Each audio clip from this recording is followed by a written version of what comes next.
En este vídeo verá las ventajas que tiene para los usuarios de una medida rápida y sencilla con plantillas dentro del sistema de diagnóstico de transformadores de Omicron utilizando el CPC100 y el CP-TD1. Abramos una plantilla de prueba en el editor del CPC. Ahora preparamos medidas de factor de potencia o de factor de disipación para las bornas en las fases A, B y C y en el conductor de neutro.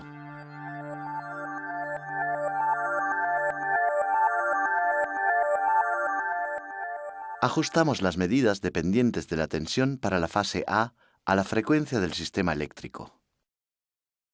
Las medidas dependientes de la frecuencia para la fase A ya se han preparado dentro del rango de 17 a 400 Hz. De la misma manera, ajustamos las medidas para las tres bornas y guardamos la plantilla de prueba. Ahora abrimos la plantilla de prueba en el CPC. La plantilla de prueba contiene los datos del transformador, seguidos de los datos correspondientes a la borna de la fase A. La primera tarjeta contiene la información pertinente sobre el tipo de transformador y su fabricante. La segunda tarjeta de prueba correspondiente a la borna de la fase A contiene los datos de la medida dependiente de la tensión, en la que se medirán el factor de disipación o el factor de potencia a 2, 4, 6, 8, 10 y 12 kV a la frecuencia del sistema eléctrico. La tercera tarjeta contiene la medida dependiente de la frecuencia, preparada anteriormente. La medida se efectuará a 17, 30, 80, 130, 230, 330 y 400 Hz. Aquí podemos ver los datos correspondientes a la borna de la fase B, que una vez más comprenden los datos técnicos y la medida dependiente de la tensión y de la frecuencia preparada para el factor de potencia o el factor de disipación. La plantilla contiene también datos y medidas correspondientes a la borna de la fase C y a la borna del neutro. Para medir las cuatro bornas de nuestro transformador, empezamos por las bornas A y B y conectamos los cables de prueba en consecuencia. En la primera tarjeta de prueba se ajusta UST-A. Este ajuste permite medir la borna A. Sin recablear, podemos continuar y medir la borna B, ya que la siguiente tarjeta de prueba pasa ahora a modo UST-B. Ahora debemos cambiar una vez la conexión de los cables de prueba para medir las bornas N y C.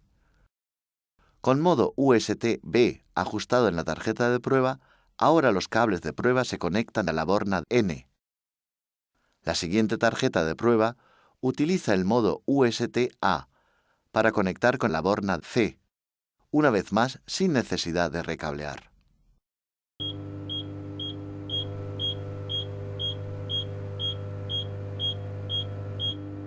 Se dan los resultados tanto de la medida dependiente de la tensión del factor de disipación o de potencia, como de la medida dependiente de la frecuencia del factor de disipación o de potencia.